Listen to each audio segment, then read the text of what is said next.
All right, good evening, everyone. So we're going to go ahead and get started here shortly. I'm joined tonight by our Director of Development, Eli Washington, our Legal Director, CP Hoffman, and myself, the Executive Director of FreeState Justice, Jeremy LaMaster. My pronouns are he and they.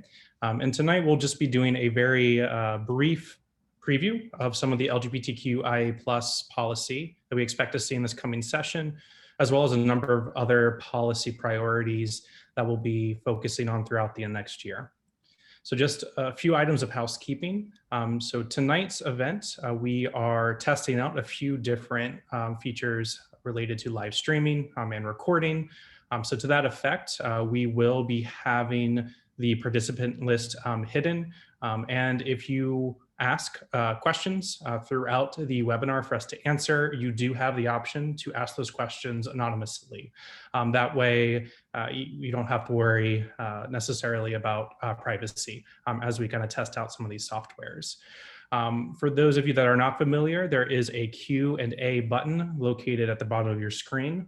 We encourage you to use that to ask questions throughout the presentation, and we will be periodically checking in on that in order to answer some of your questions. So without that, I'll go ahead and just go and get us started. So tonight, just a few quick things that we're going to be doing. I'm going to do a quick recap of FreeState Justice, who we are, our mission and values, for those of you that are new to us, just to kind of help let you know who we are and the work that we prioritize. I'll give some updates regarding FreeState Justice's operations and strategy in light of the COVID pandemic this past year, and some of our strategies moving forward. We'll also then look into a preview of what to expect to this coming session. Again, we'll be working to answer questions that come up as they occur. And then we'll wrap up by just kind of leaving you with some next steps as we move into policy advocacy in 2021. So just as a quick reminder, FreeState Justice is the formation of Equality Maryland and the Free State Legal Project. To that effect, the vision of the organization is to ensure that all Marylanders that are LGBTQIA can live authentically with safety and dignity in all communities across the state. To that effect, we center low-income LGBTQ folks in our work. And so all of our legal services and policy advocacy work really strives to ensure that low-income folks are at the center. Additionally, we recognize there are a number of diverse communities within the LGBTQ community that have special or unique concerns or needs. And again, and to ensure that the work that we're doing is centering those in our community, we do strive to forefront trans and gender nonconforming folks, people of color, youth, elders, and geographically underserved communities of our state throughout any of our program and policy work. In terms of the big picture, we kind of envision our approach to justice through this pyramid. We really think of our direct legal services in a number of different case practice areas as our base. Providing these services for low-income folks really assures that law is felt and experienced by all of those within our community. From there, we take on impact litigation cases, casework that we feel will have greater reach in addressing the needs of the LGBTQ community in the state of Maryland. We draw upon both our litigation and legal services to help inform our policy advocacy and community organizing approaches. We often approach policymaking after we've received, case reports and clients who have encountered, negative or discriminatory experiences with the many facets of just day-to-day life. Once we've worked to secure legislation or policy advocacy, it really then is our duty to ensure that not just our community is educated on our rights, but that our allies are educated on how to best serve the unique needs of the LGBTQ community. Once we've worked on developing and building up education within our community, within our allies, we then focus on building the capacity of community members and other leaders within the LGBTQ community. And we really see this as our approach to achieving justice. So now I'm going to hand it off to CP, our legal director, to take us just a little bit through our big picture of the last fiscal year. Hi, everyone. I'm CP Hoffman. I'm FreeState Justice's legal director. My pronouns are they and them. So I'm going to talk to you very briefly about our last fiscal year, which ended a few months ago, fiscal year 2020. So in fiscal year 2020, we had approximately 400 requests for assistance that we received from members of the community. Of those, we had 199 cases that we opened during the year, and 201 cases that were closed. Now that adds up to 200. That adds up to 400, but some of those were continuing cases from the prior year. Some are ongoing to now. And some requests for legal services never pan out for one reason or another. Some things we refer to other organizations. Some we are unable to serve because people are over our income thresholds, et cetera, et cetera. But we worked on 400 cases last year.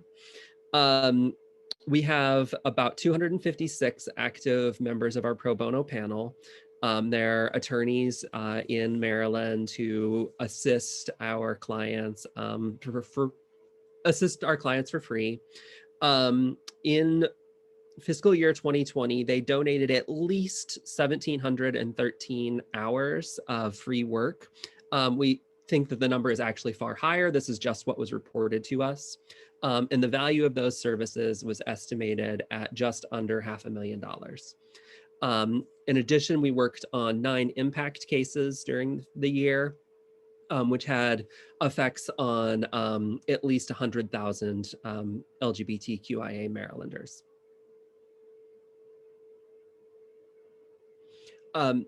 Over the past few months, we've also welcomed several new people to our staff.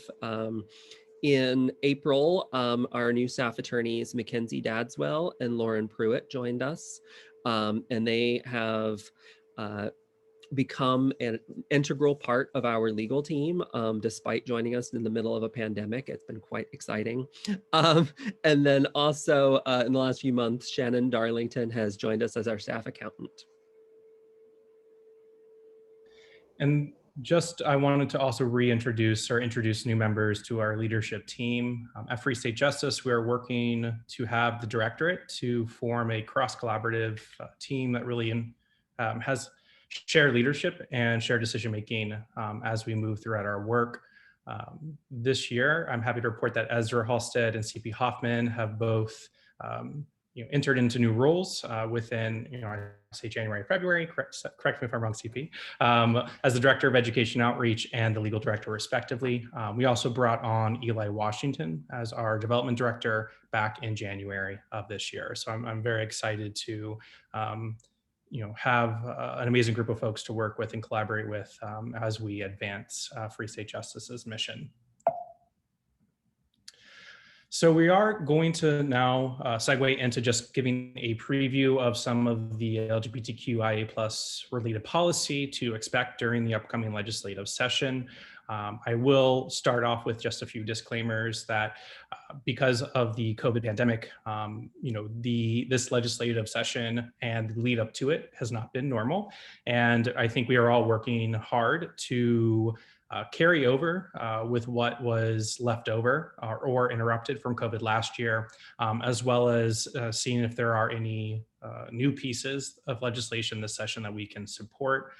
To that effect, this information is constantly updating and changing, and we are working to, by the end of this month, have a solid grasp on bill numbers and trajectories of certain pieces of this legislation. So today, what we'll be talking about with you all is legislation that has been submitted to drafting. And once we have sort of final word on bill numbers, once they're assigned, we'll definitely circle back and be able to share out summaries of all the information that we're presenting to you today.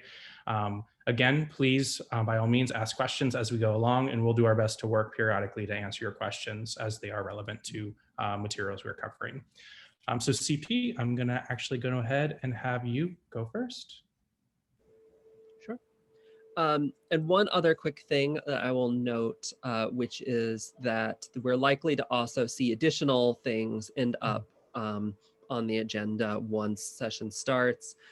There's bills that people are submitting that we're not aware of yet. There's going to be, other stuff that pops up. There's going to be bills that that don't obviously affect the LGBTQ community, that once we see them, we're going to say, we need to have a say in this. So expect this list of things to get longer. Yes, thank you, CP.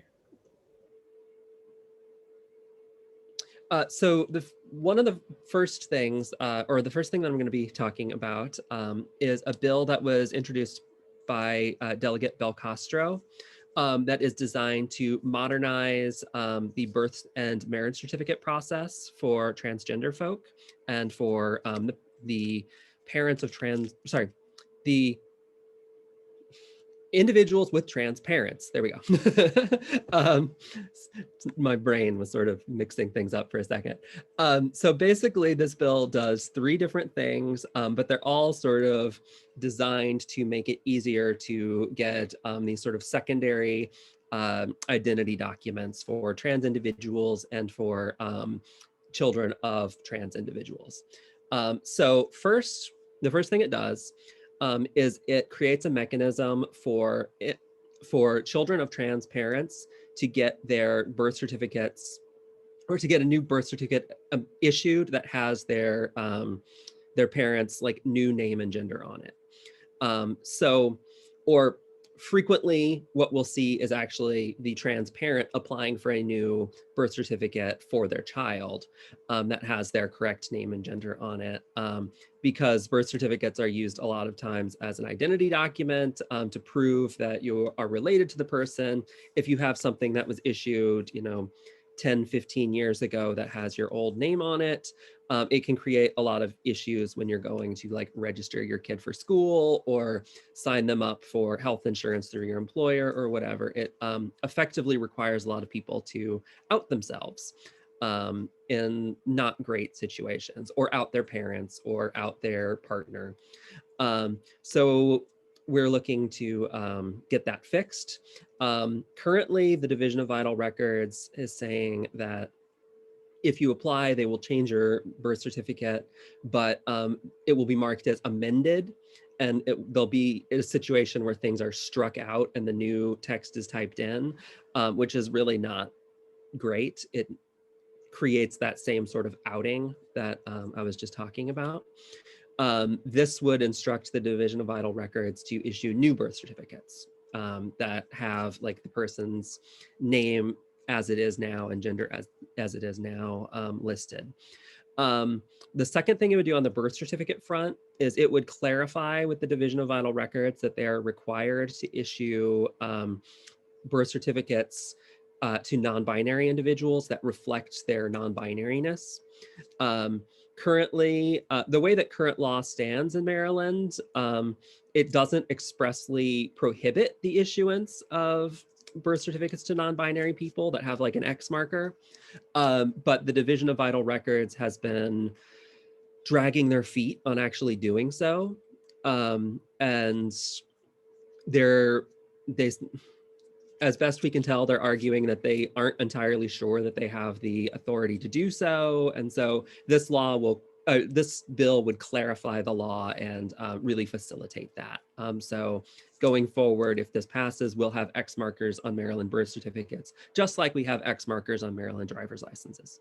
The last thing is there's a lot of trans individuals who are already married who want to get a new marriage certificate for the same sort of reasons that they might want to have their name corrected on their child's birth certificate. Currently, most county clerks in Maryland are saying that they don't have authority to issue a new marriage certificate, and that if you want to have, we've literally had clients told that if they want to have their name changed on their marriage certificate, what they have to do is get divorced and remarried. Now, when we told this to Delegate Belcastro, she was like, that is horrific. Literally everyone we have told this to has been like, that is horrific. We need to get that fixed. So we got that added into this bill.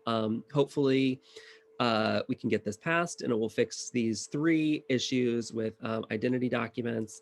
By and large, it's cleaning up broader fixes that have already existed and sort of clarifying things. So we hope that this won't be terribly controversial, but it's going to be an interesting year just because of the pandemic, and there's going to be a lot of other things on the plate. So we'll see how things go.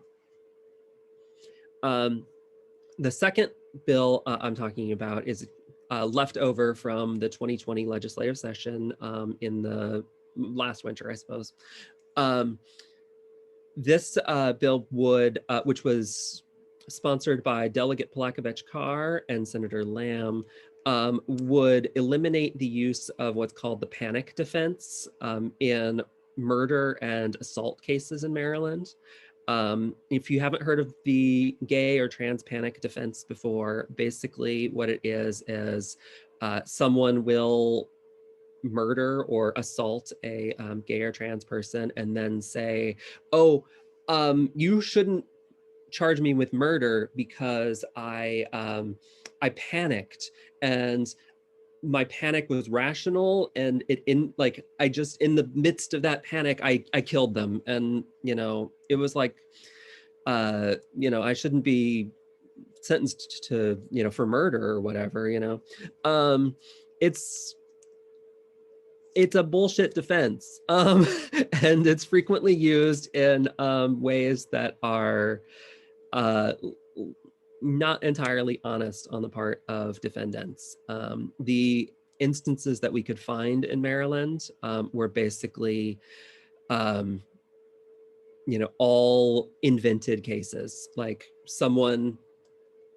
there was a case in the late 90s, for instance, where someone murdered a priest after breaking into a church, and then claimed that the priest had come on to them. And there's nothing in the record at all that suggests that there was no evidence of this at all. It just looked like they broke into this church, the priest found them, and then they murdered the person who discovered them. But by using this sort of defense, they were able to get the charge of first-degree murder reduced to second-degree murder. There haven't been recent cases in Maryland, but we're just trying to be proactive and make sure that this can't be used going forward, especially since violence against the trans community remains a major concern. Last year, the bill passed the House of Delegates nearly unanimously, not quite unanimously, if I'm remembering correctly. I think there was 1 or 2 votes against it, but it was pretty close.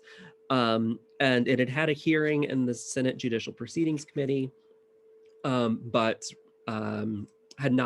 did not have time to get a full vote before the legislature shut down early. So we're hoping this year that we'll be able to get it through, and that it won't be too controversial, and that we'll see the same sort of support for it that we saw last year. Finally, another bill left over from last year. This would allow for automatic waiver of the publication requirement in name changes.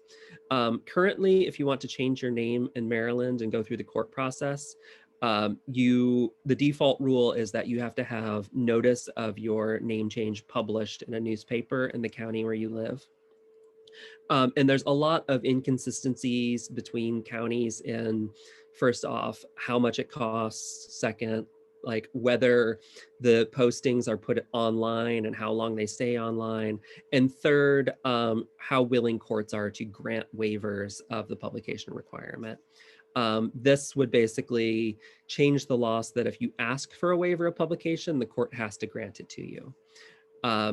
It passed the House last year unanimously, and the hearing in the Senate Judicial Proceedings Committee was scheduled the week that the legislature shut down. So we were very hopeful that it would pass, but it just didn't have an opportunity to go through the process before the pandemic shut everything down. So those are the 3 bills I'm talking about. And now I'm going to pass it back to Jeremy to talk about a few other things. Great, thank you, CP. All right, and so I'm going to be talking about a cluster of policy related to youth and education, Our Director of Education Outreach, Ezra Halstead, is not able to join us tonight. They are the one taking the lead of the Youth Equality Alliance moving forward. And sort of within that purview is a cluster of different policy priorities, some that are legislative, some that are administrative. So I'm going to be talking through some of the youth policy we anticipate heading into session. So the first is the Inclusive Schools Act. This is another piece of legislation that was left over from last session. And this is in partnership with the Maryland Educators Association, as well as ACLU Maryland.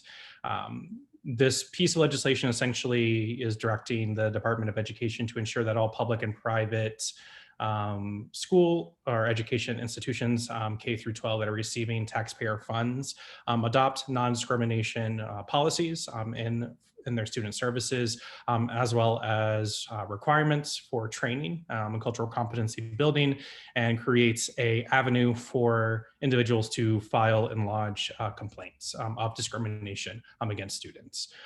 So again, we've been working to ensure this gets back in front of the General Assembly this session, and hopefully are able to sort of advance this non-discrimination for education services.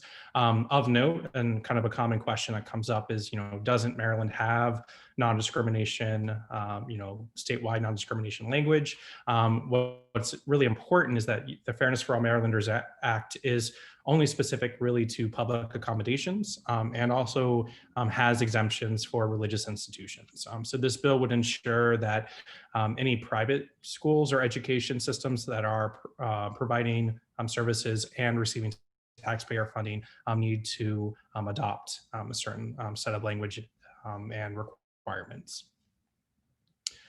Similarly, we are working to introduce new this session, a Youth and Families Protection Act. This is a piece of legislation that we've been working on in partnership with Family Equality and Lambda Legal over the past number of years. At first attempting to do administrative advocacy with Department of Health Services on the administration of its child welfare services to adopt non-discrimination language, as well as requirements for training of service providers, including and specifically really contracted foster care service providers and foster parents as well.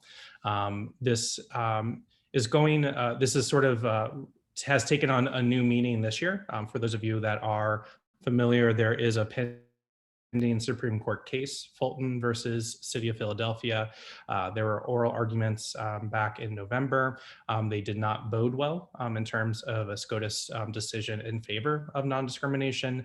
And so we are really looking to at least enshrine in Maryland, in the state of Maryland, that, again, if you are receiving taxpayer funding, you do have to adopt non-discrimination language in your services, and you have to undergo training and cultural competency building around serving LGBTQ youth.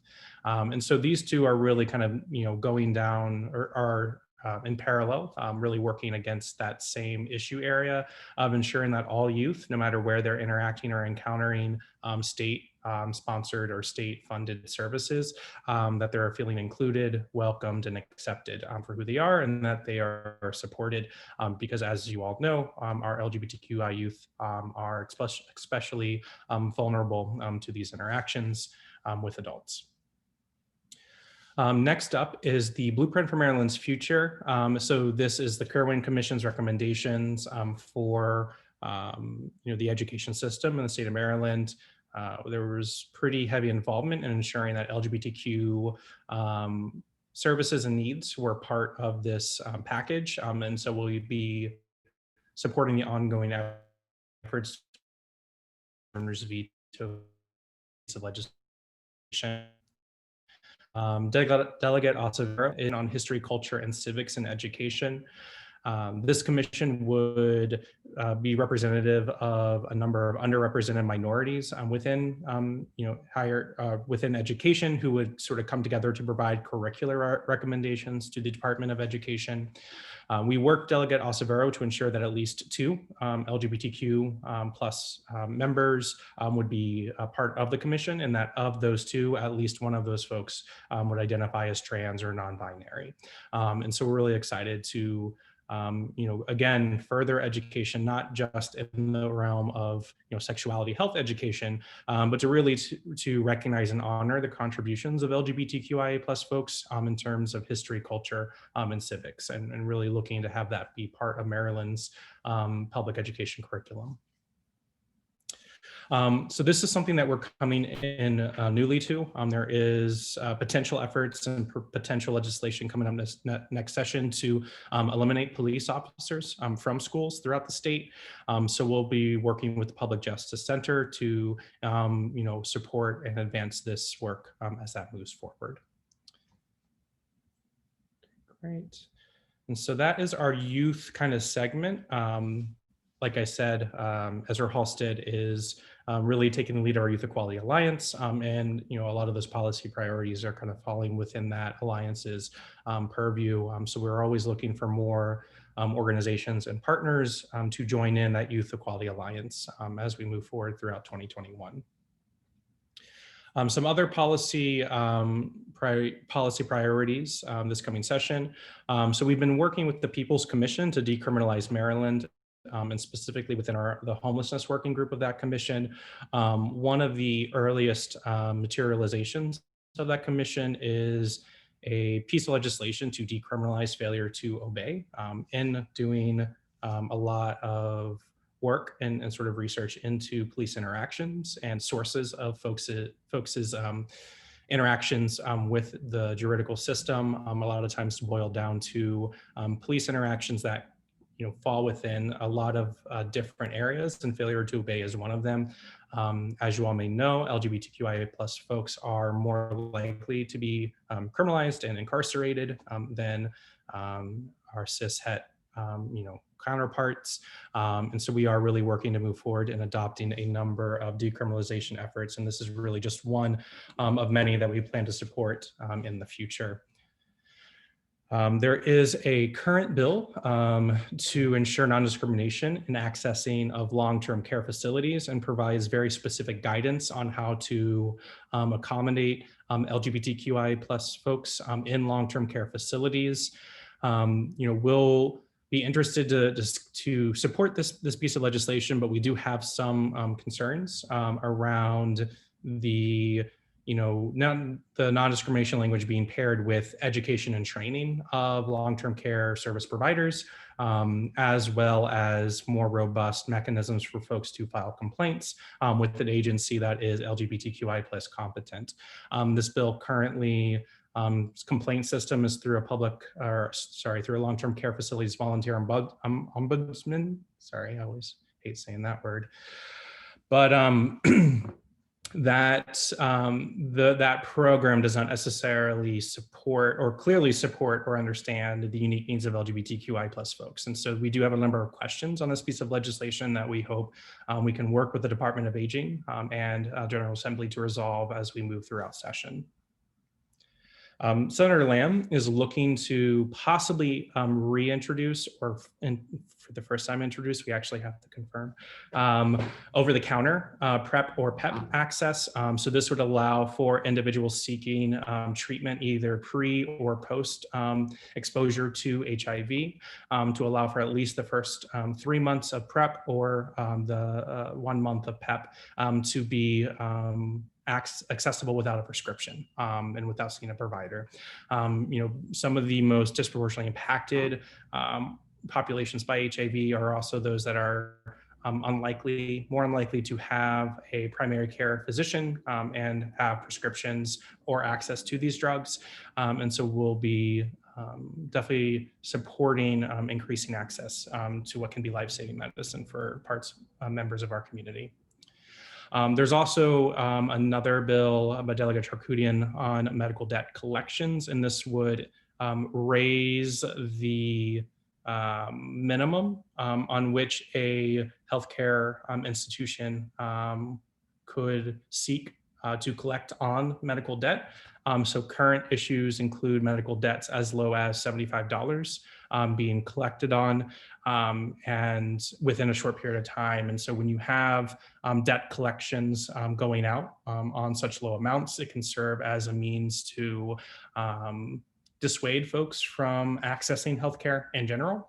And for medical debt specifically for LGBTQI community members, whether they are on PrEP or PEP or on hormone replacement therapy or just any other healthcare needs, typically part of those regimens are, every 3 months seeing a physician and getting lab work done. And even if there is healthcare coverage for copays, if there is prescription copays, sometimes some things left out are things like labs, for example.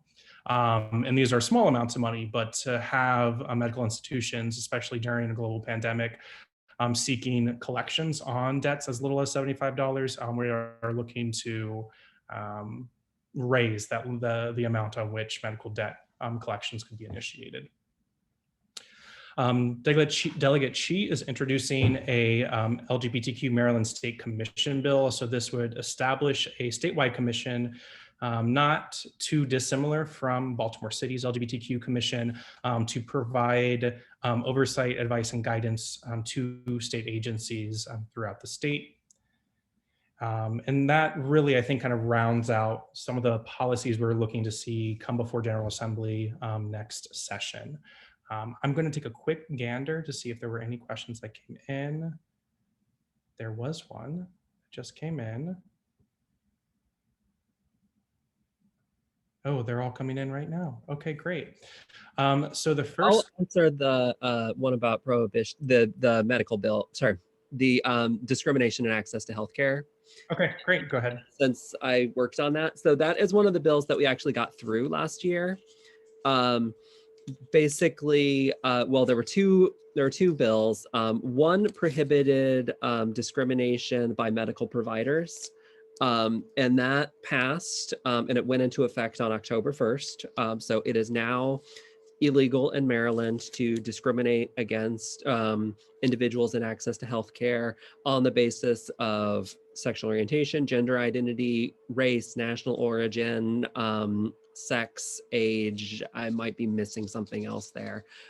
This was really an important law because when I looked into this, I discovered that we did not have a comprehensive non-discrimination law that applied to healthcare at all. There was a law from decades ago that applied to hospitals and it only covered race. It did not include discrimination on the basis of any other identities. And it only applied to hospitals and I think long-term care facilities. So like other medical providers could discriminate. We've got that fixed now. There was another bill. It was actually part of Maryland's implementation of the Affordable Care Act at the state level. They included in that non-discrimination rules for health insurance. That went into effect immediately after the governor's veto period ended. So that's been in effect for about 6 months now. Together, that really has it's increased the stability and access to healthcare non-discrimination in Maryland, and it eliminated a lot of the concerns about things that were being done at the national level, especially the attempts by the Trump administration to eliminate Obamacare protections for the trans community. So because of this legislation, we haven't really had to worry about that to the same extent. And that was those were thankfully two of the bills that we were able to get through last session. Thanks, CP. Tony, I'll go ahead and take your question next. And so let me hit answer live. Okay, great. So the question is, what is the plan for any grassroots advocacy under COVID conditions? Will Zoom meetings replace constituent visits? will constituent efforts be limited to snail emails? So I don't have a clear question or clear answer on this because I think, as with a number of folks, we're a little uncertain with how individual legislators are actually going to be approaching session and making themselves available or unavailable or less available to constituents. What I can say is that for us at Free State, we are, in terms of the limitations that are being introduced around oral testimony specifically, as well as limitations around in-person work in Annapolis, are trying to think through alternative ways to advocate and kind of activate community members. We will be rolling out advocacy toolkits for select pieces of legislation to really allow for individuals across the state to engage in social media and or kind of legislator communications on their own and in their own spaces within their own organizations. And I'm thinking we'll have a higher a higher reliance on these advocacy tools than we may have had it previously. So I do know that's one thing we're looking for. After this week, we will be also kind of working to bring together community members that might not be associated with a community level LGBTQ org that would like to get involved in terms of written testimony and or contributing oral testimony that may not make it to the General Assembly floor, but at least could make it to social media and raising awareness in that capacity. So that is something we'll also be kind of rolling out as well, just to help supplement. So what will sort of be officially before General Assembly come next session. For those of you that don't know, they are limiting oral arguments to be done via Zoom. 4 in favor, 2 in favor with amendments, and 4 opposition. And so I think that does change things a little bit, in terms of the format, moving forward. So again, we'll definitely get more details as session initiates and continues, but we'll definitely need to be consistent in communicating and putting messages out there. We've gotten a couple of questions in the chat as well as up here. So I'm going to answer this question about Fulton, and then I'll go back to the Q&A and answer the question about Obergefell. The question in the chat is, if Fulton goes the way we expect it to, wouldn't the legislation in question, the legislation about the foster care system, be considered unconstitutional? So the short answer is it wouldn't make it unconstitutional. It would just make certain applications of it. It would make certain applications unconstitutional, or framed another way, it would require religious exemptions for from application in certain instances. That said, the vast majority of foster care providers are not religious organizations, so they are unlikely to be able to make a Fulton-style argument. Right now, there are not comprehensive rules or comprehensive procedures for examining complaints regarding discrimination in the foster care system, like writ large. So this will create systems for that. It's possible, depending on what happens in Fulton, that it won't have as broad of an impact as we hope it will, but Fulton will not entirely undermine the legislation. We won't know more until we see what the Fulton decision actually is, but it is unlikely to completely bar all non-discrimination rules that apply to sexual orientation and gender identity in all cases. I would be extremely shocked to see that. So the legislation will do something, but the extent of it, we won't know until likely June when we get a decision in Fulton. The other question is, what about Obergefell versus Hodges? Clarence Thomas said it lost because it was argued incorrectly, hinting it could be resubmitted with success. So there was a dissent in a Supreme Court shadow docket case from a few months ago where Thomas and I'm blanking on it. Kavanaugh, there we go, Kavanaugh, suggested that they would have taken the case. It involved the county clerk in Kentucky who had refused to issue marriage certificates to same-sex couples and argued that the state had improperly fired her because she had a religious claim to like not have to issue these, to not have to issue marriage certificates.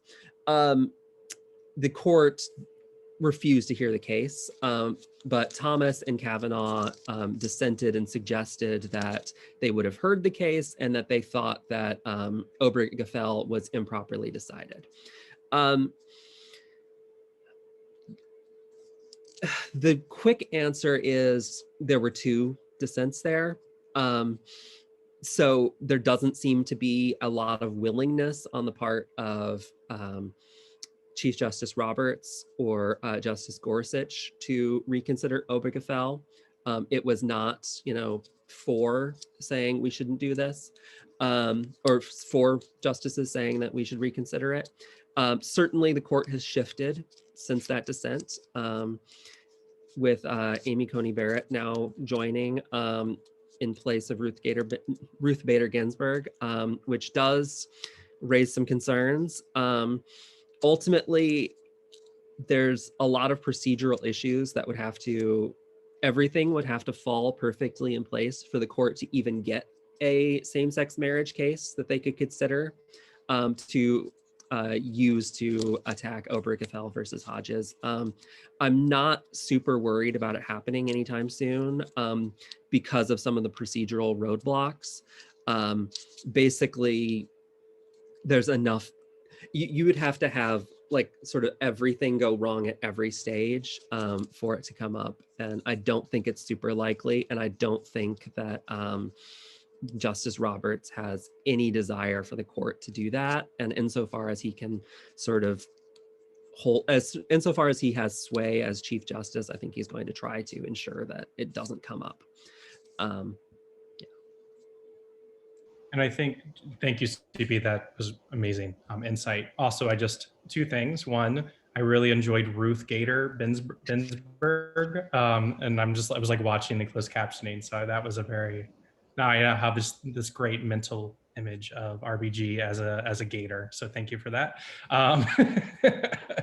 The second thing I was just going to say too, I think both with the Inclusive Schools Act and Youth and Families Protection Act, I think high level, these are both more or less are targeting, Department of Education and Department of Health in the state of Maryland, and really are looking to direct them in their services for students or their services in related child welfare, adopt this type of language. So it's not specific or exclusively focusing in on foster care specifically, or on religious institutions or private institutions specifically either. We're highlighting that as one of the kind of key things that these pieces will do, but they do a whole lot more than just that. And so to that effect, yes, obviously they all are vulnerable to Supreme Court decisions in this issue area, not just with Fulton versus City of Philadelphia, but other Supreme Court cases of similar nature. And so we crafted these in a way to kind of help preempt some of those what could be poor decisions. But again, it's all tea leaves a little bit, kind of reading the tea leaves to kind of understand how things are going to fall. But we'll definitely want to make sure that we're working nonetheless to serve folks in these areas. So the next one I see is Jean-Michel. So for this question was on, I know California passed a bill last year to make PrEP and PEP available over the counter, but I don't know how or if access has been paired with HIV testing. Will the Maryland bill have a component to ensure that people are testing for HIV first and routinely throughout their time using PrEP/PEP? This is a great question. So actually, I'm going to take this and follow up with Senator Clarence Lamb, who's a medical provider through Hopkins. This is his bill, and I actually have not seen the text in full yet. but I will actually go back and look at this to kind of get this question. And Jean-Michel, I'll definitely make sure to follow up, make sure we know that.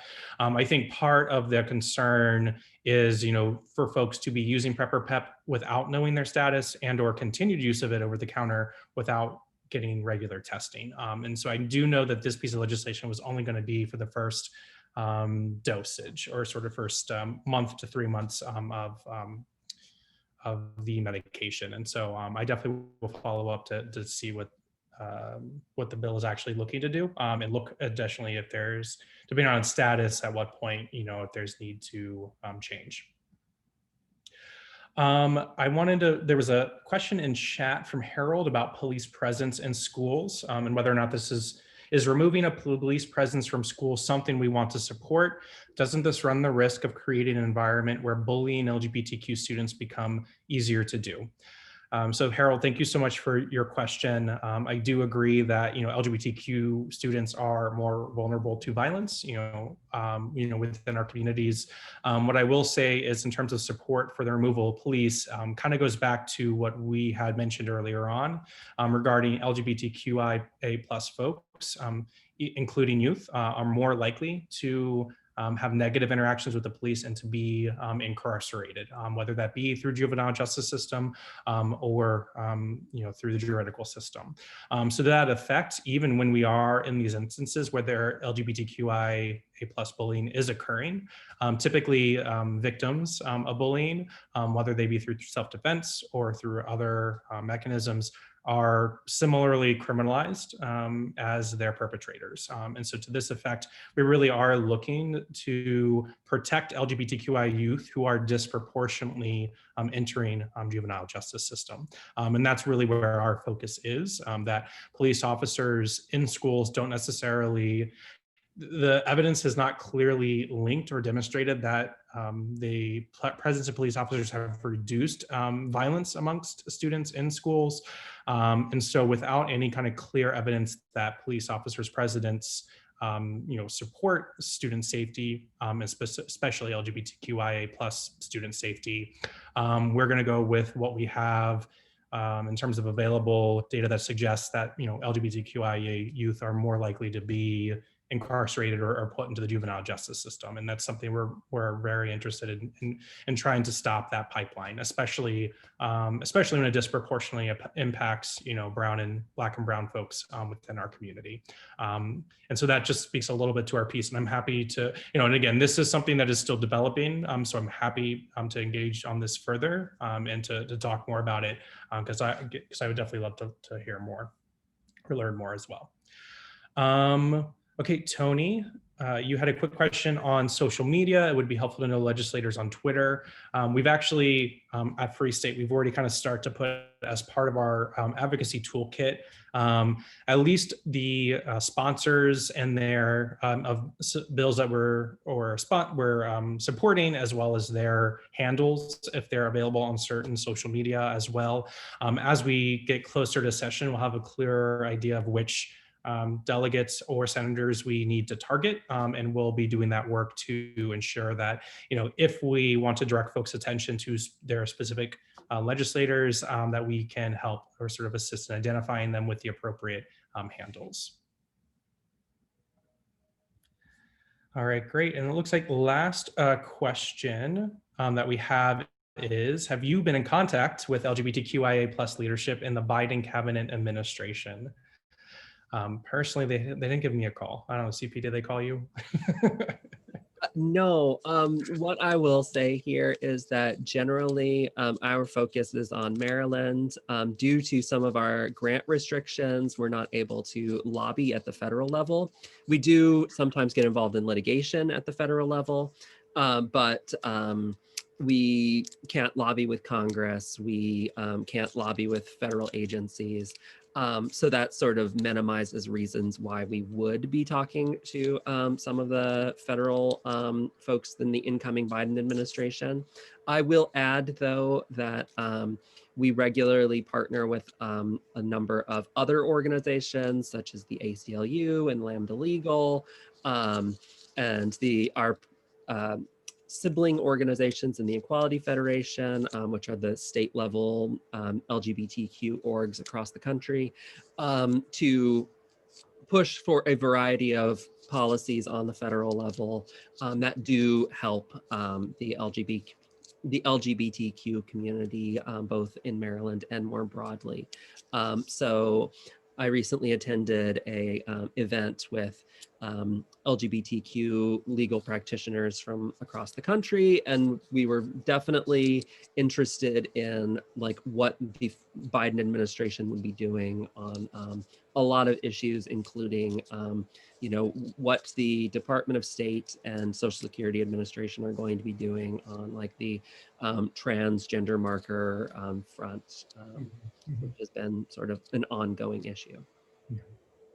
Yeah, thanks, CP. We definitely, you know, I think as a C3, C3 nonprofit that receives federal funds, there is a certain limit on what we do, and that's part of why you don't see Free State Justice, you know, championing a lot of national news in certain areas, because we do really try to stick towards our grant funding requirements for our legal services to really focus on local Maryland level policy. That being said, you know, I do think that Free State Justice, both you know, internally as well as our board, are interested in revisiting sort of conversations around establishing or creating a 501c4 that would be able to better advocate for, you know, and lobby for LGBTQIA+ individuals, candidates, and or policies, both on state and national levels, a little bit more freely. So I just, you know, there's no, you know, movement there at this time. I think we're all just trying to kind of get through session, but I do think that there is space for us to kind of revisit how we can better sort of support and lift up LGBTQIA+ folks into leadership positions, both in the state of Maryland, but you know, around the country as well. All right, great. Thank you, everyone. Those were amazing questions. And so with the 9 minutes that we have left, and I just want to at least kind of preview some other kind of administrative and or research work that we are going to be embarking on over the next year in a few different areas, just so that, you know, while I have your attention, you know, I can also kind of lift up some other things that we are noticing within our community. The first is the inclusion of LGBTQ elders in the Department of Aging's 5-year state plan. So recently, the Department of Aging has declined to add LGBTQ elders as a group of greater social need within their 5-year state plan, as they do with certain minorities or those of low income. A number of other states have adopted LGBTQ elders as a group or category of great social need in administering their aging services. So we'll be looking to really push our Department of Aging to do more, to really name and provide services for LGBTQ elders across the state, both at a state level as well as aging services on a county level. Additionally, as always, we at Free State Justice are working on conditions of confinement, and we are continuously working on administrative updates or changes to both juvenile justice system as well as you know, our prison systems to ensure that LGBTQIA+ folks that are incarcerated or detained are you know, affirmed or honored and taken care of ethically and responsibly. We've also started to notice certain gaps in our state's ban on conversion therapy. So this is irrespective of federal legislation, or sorry, federal level court challenges. But in the state, you know, because of the way that we've designed our conversion therapy as penalizing providers of conversion therapy in the state, this has not stopped caregivers from sending LGBTQ folks outside of the state or outside the country for conversion therapy. So this is a gap that we are really concerned about. You know, just because we're not offering conversion therapy in the state of Maryland doesn't mean they can go to another state altogether to send a child for what we really very much consider child abuse. And so this is something we'll be looking at and wanting to continue monitoring throughout the year. We're looking to expand safe harbor resources and funding for current and former sex workers.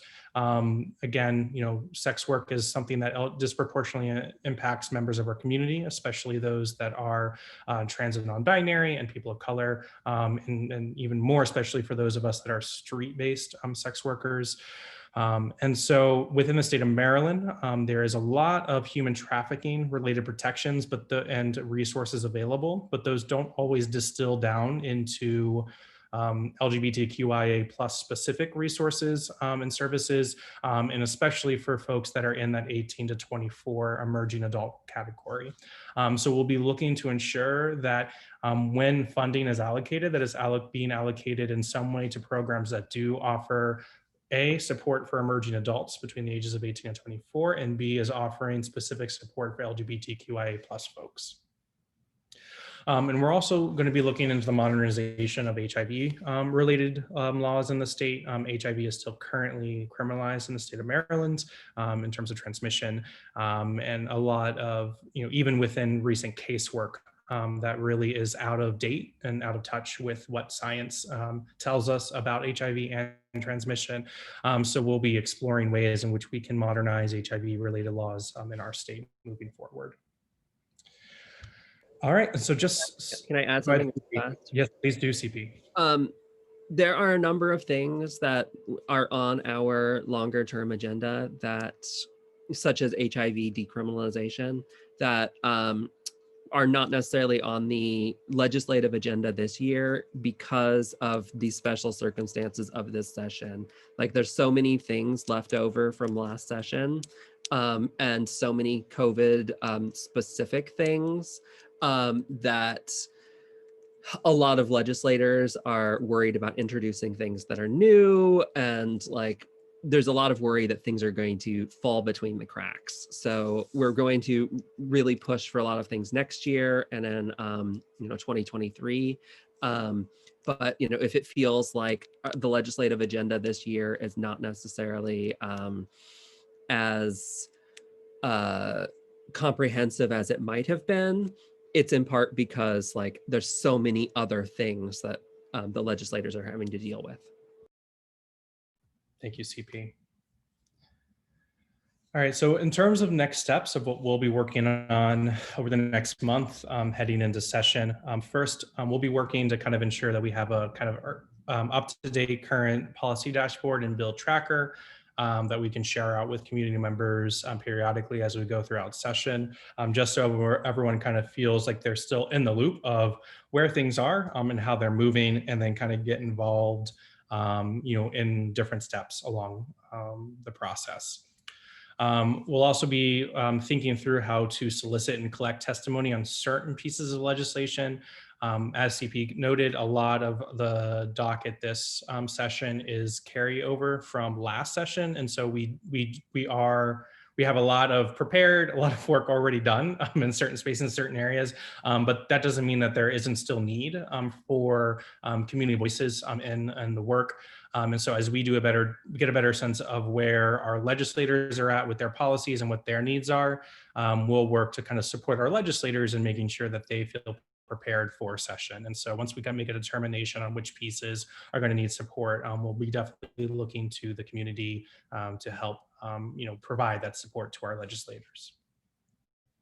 And then last, we'll be working to kind of have some advocacy toolkits with email language, social media posting language, as well as suggestions for how to engage around certain topics, messaging, and top line talking points, so that you feel equipped to talk about these issues with your respective communities and organizations and your legislators. And so again, we'll be releasing those once you have a clear sense of what is going to be going before session and when, and then we'll make sure folks are kept in the loop. We'll also be exploring ways to continue to have this style of interaction with folks throughout session, again, in the absence of being able to meet in person, trying to adopt to a whole new way of doing legislative policy work. So with that, I just want to say thank you, everyone, for showing up tonight. This very much for us was a first trying of the webinar, Zoom live streaming Q&A feature. I feel pretty, I don't know, CP, do you feel good about it? I thought it went pretty smoothly. So I want to just thank you all for participating. Any CP, any last parting words? No, I think it worked well. And as Jeremy said, we're going to try to do something along these lines again during session to sort of keep people updated on the major bills as they work their way through committee and through the legislature. So thank you all for coming and listening to us talk. Yes. It's been a pleasure. Thank you all. There will be a recording of this. I think I set that feature up. So if you registered for the webinar, you should get a link to the recording afterwards. So feel free to share that with folks within your spaces. We'll also be figuring out whether we're posting this to Facebook or YouTube. I can't recall which one. So, but there will be a recording that's made available as well if you want to share it out with community members. All right. Well, thank you everyone and have a great night.